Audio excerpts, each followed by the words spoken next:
Iran యుద్ధం వల్ల ప్రపంచ స్థాయిలో ఎన్నో ఇబ్బందులు వస్తున్నాయని, చమురు దిగుమతులు ఎక్కువగా చేసుకునే భారత్ పైన అధిక ప్రభావం పడిందని ప్రధాని అన్నారు.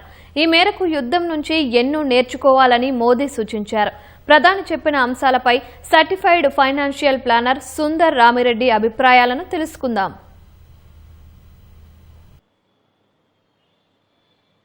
ప్రస్తుతం చాలా దిగుమతుల వల్ల ఎంతో విదేశీ మారక ద్రవ్యం కూడా చెల్లించాల్సి వస్తుందని చెప్పి కూడా మోడీ తన ప్రసంగంలో కూడా పేర్కొన్నారు. దీనివల్ల అంటే విదేశీ మారక ద్రవ్యం బరువు అంటే భారం ఎక్కువగా కావడం వల్ల దేశంగా కూడా ఆర్థిక భారం ఎంత పడుతుందని చెప్పి కూడా సందర్భంగా మోదీ వ్యాఖ్యల్లో ఉందని చెప్పి కూడా మోదీ వ్యాఖ్యల్లో ఆ అంశం ఉందని చెప్పి కూడా ఆర్థిక విశ్లేషకులు చెప్తున్నారు. ప్రస్తుతం మోడీ సూచించిన అంశాలపై certified financial planner Sundar Ramireddy మనతో ఉన్నారు. ఆయన అడిగి మరో తెలుసుకున్నాం. నమస్కారం సార్. నమస్తే సార్. మోడీ ప్రధానంగా యుద్ధం వల్ల పడుతున్న ప్రభావం ఏంటనేది కూడా విపులంగా కూడా చెప్పారు. దానివల్ల దిగుమతుల భారం మరింత ఎక్కువ అవుతుందని చెప్పి కూడా, ఎందుకంటే పెట్రోల్తో పాటు ఇతర అంటే చమురు ఉత్పత్తులతో పాటు ఇతర ఉత్పత్తులు కూడా దిగుమతి చేసుకోవడం వల్ల దాని ప్రభావం ఎక్కువగా పడుతుందని చెప్పి కూడా మోడీ అంటున్నారు. అంటే ఏ అంశాలపైన ప్రభావం చూపించారు? బేసికల్గా ఇండియా సంవత్సరానికి 68 లక్షల కోట్ల వర్తని ఇంపోర్ట్ చేసుకుంటూ ఉంటారండి. అందులో మేజర్ అంటే క్రూడ్ అండ్ ఆయిల్ అనమాట. ఆల్మోస్ట్ 89% క్రూడ్ అండ్ ఆయిల్స్ అన్ని కూడా మనం ఇంపోర్ట్ చేసుకుంటూ ఉంటాం. అంటే లాస్ట్ ఇయర్ వరకు చూసుకుంటే ఇది 16 లక్షల కోట్లు అండి ఆ బిల్లు. ఇప్పుడు రేట్లు బాగా పెరిగినాయి కాబట్టి ఈ సంవత్సరం అది 20 లక్షల కోట్ల వరకు అవుతుందని చెప్పేసి మార్కెట్ వెనుకడి అనమాట. ఇది బ్యారెల్ కనుక మోర్ దెన్ 120 కనుక ఉంటే కనుక మార్కెట్ చాలా స్ట్రెస్ గురవుతుంది. టోటల్ ఎకానమీ కూడా ఇది అవుతుంది అనమాట. అంటే టోటల్ జీడిపితో పోల్చుకుంటే సిఏడి ఎంత ఉందంటే ఇంతకుముందు 1.5 ఉంది. ఇది కాస్త ఈ సంవత్సరం ఎండింగ్ కల్లా 2.5 వచ్చిందని చెప్పేసి మార్కెట్ భయపడుతుంది అనమాట. అంటే దాని మీద అంటే గవర్నమెంట్ దగ్గర ట్రేడ్ డెఫిసిట్ పెరగబోతుంది. దాని తోడు ఏంటంటే ఎఫ్ఐఎస్ వాళ్ళు ఈ సంవత్సరం ఇప్పటికే 2 లక్షల కోట్ల వరకు అమ్మారు స్టాక్స్ని. అంటే ఎఫ్ఐఎస్ మనీ బయట పోవటం వల్ల వచ్చిన ప్రెజరు. అండ్ రూపీ ఈ సంవత్సరం ఇప్పటికే లాస్ట్ ఇయర్ ఈ సంవత్సరం 85 రూపీస్ ఉంది, ఇప్పుడు 95 నడుస్తుంది. అంటే లిటర్లీ 12% డ్రాప్ అయింది రూపీ వీక్ అవటం. ఓకే, దానితో గోల్డ్ ఇంపోర్ట్స్ ఆల్మోస్ట్ 7 లక్షల కోట్లు చేరినాయి. అలాగే cooking oil imports 1.5 lakh crore చేరినాయి. అంటే కుకింగ్ ఆయిల్ ఇంపోర్ట్స్ పెరుగుతున్నాయి, ఇటు క్రూడ్ రేట్లు పెరగడం వల్ల ఆ ఇంపోర్ట్స్ బిల్ పెరుగుతుంది, గోల్డ్ రేటు ఇంపోర్ట్స్ పెరుగుతున్నాయి అనమాట. మొత్తం మీద టోటల్ ఇంపోర్ట్స్ చూసుకుంటే ఈ మూడే మేజర్ వాటా అవుతుంది. అందుకని మోడీ గారు నిన్న మీటింగ్లో ఇండియా మొత్తానికి కొంచెం అలర్ట్ లాగా అనమాట. అట్లీస్ట్ మనం డిస్కస్ చేస్తున్నాం. బేసికల్ గా పాలసీ గైడెన్స్ గవర్నమెంట్ దగ్గర ఉందా లేదా అనేది పక్కన పెట్టేస్తే ఇండియాస్ టాప్ హెడ్ మోడీ గారి నుంచి మాట వచ్చింది కాబట్టి ఈరోజు ఇండియా అంతా డిస్కస్ చేస్తూ ఉందండి. చేసినా చేయకపోయినా మనంతా కూడా ఇండియా సఫర్ అవుతా ఉందన్నమాట. ప్రపంచంలో అన్ని కంట్రీల్లో కూడా 30 to 50% క్రూడ్ రేట్ పెంచారండి లాస్ట్ 2 months నుంచి. ఇండియాలో ఇంతవరకు అది పెంచలేదు అంటే దాని అర్థం మన మీద పడపోయినా సరే గవర్నమెంట్ పడుతుంది కదా. ఆల్రెడీ గవర్నమెంట్ పడుతుంది. అది ఎంత అంటే రోజుకి 1600 కోట్లు అండి లాస్. అంటే ఇప్పటికే యుద్ధం బీనియన్ దగ్గర నుంచి ఇప్పటికే 1,00,000 కోట్లు లాస్ ను భరిస్తున్నాయి ఆయిల్ మార్కెటింగ్ కంపెనీస్. ఇది ప్రొలాంగ్ కంటిన్యూ కనుక అయితే వాటికి కూడా భరించేంత స్థాయి ఉండదండి. అందుకని గవర్నమెంట్ వాళ్ళు ఈ బాధ భరించాలంటే జనాలకు పాస్ చేయాలా లేకపోతే పోస్ట్ పోన్ చేయాలా అనేది పబ్లిక్ యొక్క బిహేవియర్ బట్టి ఉంటుంది అన్నట్టు చిన్న మెసేజ్ అనమాట అది. అవును సార్. అంటే ఫిబ్రవరి 28వ తేదీలో యుద్ధం ప్రారంభమైంది. దాదాపు 60 రోజుల్లో ముగుస్తుందని చెప్పి ట్రంప్ ప్రకటించారు. ఇప్పటికీ యుద్ధం ముగిసిందన్నట్టు చెప్తున్నప్పటికీ పరోక్షంగా అక్కడ యుద్ధం కొనసాగుతూనే ఉంది. హార్ముజ్ జలసంధిని బ్లాకెట్ చేసేయడము, అంతేకాకుండా ఇరాన్ ఇజ్రాయెల్ పైన లేదంటే ఈ యుఏఈ పైన చిన్నగా అక్కడక్కడ యుద్ధ వాతావరణం అయితే పూర్తిగా సమసిపోలేదు. అక్కడ నుంచి ఆ హార్ముజ్ జలసంధి మీదుగా వచ్చే పడవలో మూసివేయడం, దానికి పూర్తిగా స్వేచ్ఛగా తిరగలేకపోవడం ఇంకా కొనసాగుతున్నాం. ఇది ఇంకా అంటే ఎలా ప్రభావం చూపిస్తారు? ఎందుకంటే ఒక ముడి చమురు బ్యారెల్ పైన $1 పెరిగితే ఎకనామీ పైన ఎంత భారం పడుతుందనే నివేదికలు కూడా ఉన్నాయి. దానికి సంబంధించిన వివరాలు. $1 బ్యారెల్ పెరిగితేనే 16,000 కోట్లు భరించాల్సి వచ్చిందండి ఇండియా వాళ్ళు ఏటా. ఇప్పుడు లైవ్ మార్కెట్ లో ఇప్పుడు ఈ రోజు 4.5% పెరిగిందండి క్రూడ్ ఆయిల్. 4.5% పెరిగింది. పబ్లిక్ అయితే పాస్ అవ్వట్లేదు కదా ఇది. మరి ఎవరు ఈ పెయిన్ భరించాలి, ఎవరు ఈ లాస్ని భరించాలంటే ఆయిల్ మార్కెటింగ్ కంపెనీస్. ఎంతకాలం ఈ లాస్ని భరిస్తే అంటే ఏదో టైంలో ఆయిల్ రేట్ పెంచాల్సిందే. ఇది ప్రపంచంలో అడ్వాన్స్ కంట్రీస్ అమెరికా, జపాన్ లాంటి కంట్రీసే 30% ఆయిల్ రేట్ పెంచారు జరిగిన కంటే ఇప్పటి వరకు కూడా. గవర్నమెంట్ ఇలా పోస్ట్ పోన్ చేసే కొద్దీ ట్రేడ్ డిఫిసిట్ పెరిగిపోద్ది, సిఐడి పెరుగుతూ ఉంటుంది. సిఐడి పెరిగే కొద్దీ రూపీకి ప్రెజర్ ఎక్కువ, ఇంకా డౌన్ అవుతూనే ఉంటుంది. అందుకని రూపీ బహుశా ఈ మోడీ గారు దీని మీద ఆందోళన వ్యక్తం చేసిన కాడ నుంచి ఈ రోజు ఇప్పుడు లైవ్ మార్కెట్లో రూపీ కూడా 0.5% డ్రాప్ అయిందండి. ఇంకా దాని మీనింగ్ ఏంటంటే మనది కరెన్సీ ఇంకా వీక్ కాబోతుంది అనే సింటమ్స్ మనకు వస్తున్నాయి. అంటే క్రూడ్ రేట్ చూస్తే అది కంట్రోల్ అయ్యేలాగా లేదు, అది ఇంకా పెరుగుతూ ఉందన్నమాట. మరి ఇది ఎంతవరకు ఉంటుందో తెలియదు కాబట్టి కంట్రీ హెడ్గా జనాలకు ఒక అలర్ట్ ఇచ్చారనమాట. కొంచెం మీ బిహేవియర్ చేంజ్ చేసుకోండి, లిమిటెడ్ వాడండి, పెట్రోల్ డీజిల్ ప్రొడక్ట్ని లిమిటెడ్గా వాడండి, వీలుంటే వర్క్ ఫ్రమ్ హోమ్ చేసుకోండి. అవును సార్. అయితే ఇంకో అంశము, పెట్రోల్కు ప్రత్యామ్నాయంగా పెట్రోల్ ఉత్పత్తులకు ప్రత్యామ్నాయంగా విద్యుత్ వాహనాల వైపు మొగ్గు చూడాలని చెప్పి కూడా చెప్పారు. ఆ మేరకు పూర్తిగా మన దేశం ఏ స్థాయిలో సన్నద్ధమైంది సార్? ఎందుకంటే ఇన్ఫ్రాస్ట్రక్చర్ అనేది ఇంపార్టెంట్, వాహనం కొనగానే కాదు. ఇప్పుడు దాని ప్రత్యామ్నాయంగా అంటే మొదట కర్బన ఉద్గారాలను తగ్గించాలని చెప్పి కూడా సిఎన్జి వాడాలని చెప్పారు. కానీ సిఎన్జి వాహనాలు కొన్నప్పటికీ ఆ మేరకు సప్లై లేక కూడా వాహనదారులు కొంచెం ఇబ్బంది పడ్డారు. ఇప్పుడు విద్యుత్ వాహనాల వైపు మళ్ళాలంటున్నారు. ఆ మేరకు ఇన్ఫ్రాస్ట్రక్చర్ కానీ దానికి సంబంధించిన అన్ని సిద్ధంగా ఉండొచ్చా? బేసికల్గా లాస్ట్ 5 years నుంచి కూడా ఇండియన్ గవర్నమెంట్ వాళ్ళు విద్యుత్ సంబంధించిన వెహికల్స్ మొత్తాన్ని కూడా రిజిస్ట్రేషన్ ఫీజు టోటల్లీ ఫ్రీ చేశారండి. అంటే ఆల్రెడీ ఎంకరేజ్ చేస్తూనే ఉన్నారు. 2-wheeler 4-wheeler సబ్సిడీ కూడా ఇస్తూ ఉన్నారు. అంటే గవర్నమెంట్ వాళ్ళు రైట్ పాలసీ సైడ్ వెళ్తూ ఉన్నారు. కాకపోతే సడన్గా ఈ యుద్ధాల వల్ల ఇంతగా ఆయిల్ పెరుగుతుంది అనే విషయం వాళ్ళకు కూడా తెలియదు. ఇంకా బాగా ఎంకరేజ్ చేయాల్సి వస్తుంది ఆ ఏరియాలో. అయితే పెట్రోకెమికల్స్ అనేది కేవలం ఒక వెహికల్స్ మాత్రమే కాదండి, పెట్రోకెమికల్స్ చాలా ఇండస్ట్రీలో వాడుతూ ఉంటారు, ఇండస్ట్రీలో వాడుతూ ఉంటారు. కాబట్టి కొన్నిటికి రీప్లేస్మెంట్ ఉండదన్నమాట.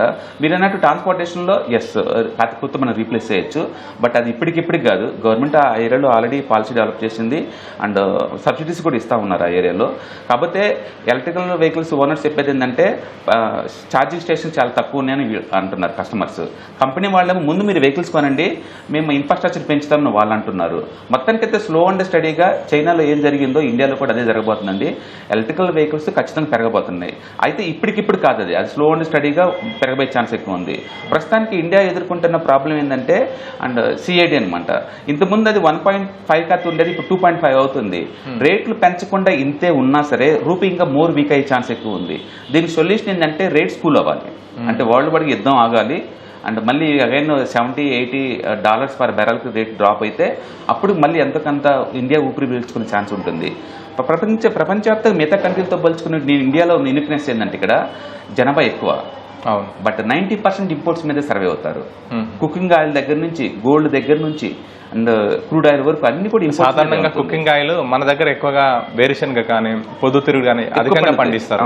అయినప్పటికీ మన దగ్గర మనకి డొమెస్టిక్ యూజ్ ఉంటుంది అనుకుంటాం, కానీ ఇంకా ఇంపోర్టే ఉంటుంది. అది అవును, ఎందుకంటే ఇక్కడ పండించేసి ఇక్కడ ప్రాసెస్ చేసేది దాంతో పోల్చుకుంటే ఒక్కొక్కసారి ఏంటంటే ఇంపోర్ట్స్ చాలా చీపర్గా కనిపిస్తాయి.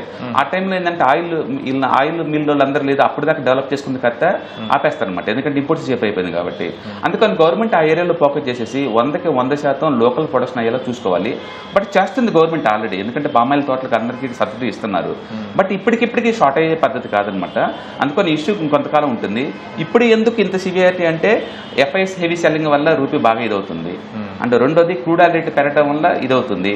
గోల్డ్ ఇంపోర్ట్స్ రోజు పెరుగుతుంది. ఆ హై రేట్ దగ్గర సర్కిల్ 7 లక్షల కోట్ల వర్త్ గోల్డ్ని మనం ఇంపోర్ట్ చేస్తాం. అవును సార్. ఎందుకు సార్ అంటే మన ప్రపంచవ్యాప్తంగా ప్రధానంగా డాలర్కి ప్రత్యామ్నాయంగా సురక్షిత పెట్టుబడులు అంటే ప్రస్తుతం యుద్ధ వాతావరణం కావచ్చు, ట్రంప్ తీసుకుంటున్న నిర్ణయాల వల్ల కావచ్చు, అంతర్జాతీయంగా డాలర్ బలహీనపడుతూ వస్తుంది. అంటే రూపాయితో పోలిస్తే మన ఆర్థిక పరిస్థితి వల్ల రూపాయి మారక విలువ డాలర్తో పోలిస్తే తగ్గుతూ వస్తుంది. కానీ ప్రపంచవ్యాప్తంగా చూస్తే కనుక డాలర్ విలువ పడిపోతూ వస్తుంది. దానికి సురక్షిత పెట్టుబడి మార్గంగా బంగారాన్ని ఎంచుకుంటాం.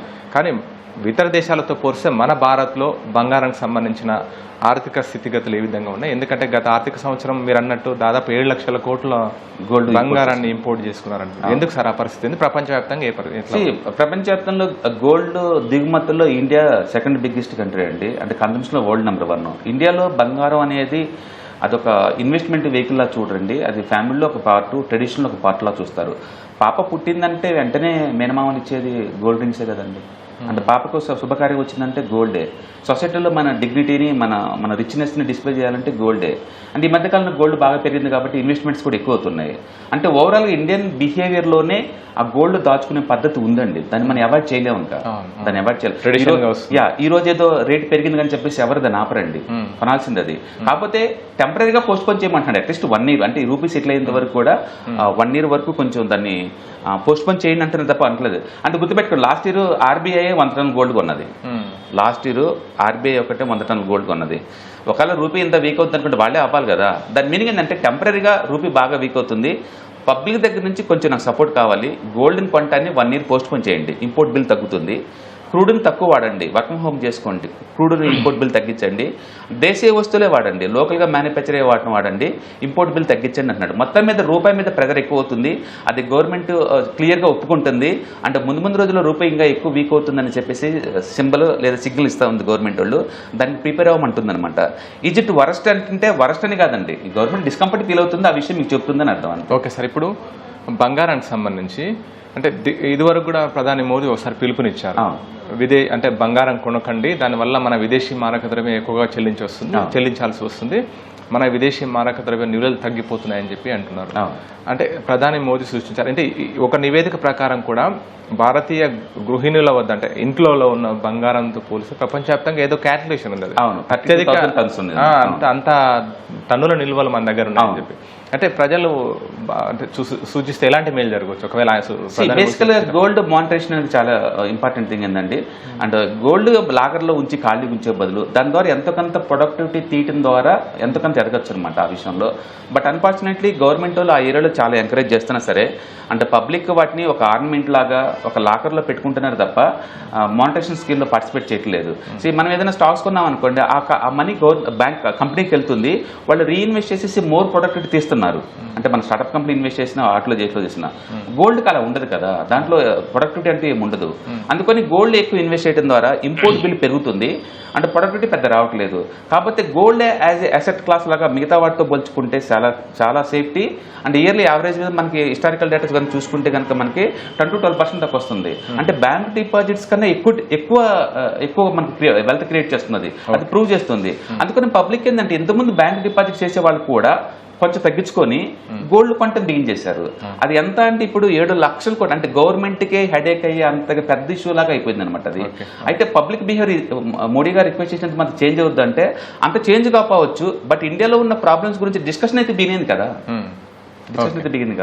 కొంతవరకైనా మార్పు రావచ్చు, కొంతవరకైనా. Okay sir, thank you sir. ప్రస్తుతము విదేశీ మారక ద్రవ్యం అంటే విదేశీ చెల్లింపులకు సంబంధించి డాలర్ల రూపంలో చెల్లించే భారాన్ని తగ్గించుకుంటే మన ఆర్థిక వ్యవస్థ కుదుట పడుతుందని చెప్పి కూడా ప్రధాని మోదీ ఉద్దేశం అని చెప్పి కూడా సర్టిఫైడ్ ఫైనాన్షియల్ ప్లానర్ సుందరరామరెడ్డి చెప్తున్నారు. Over to you.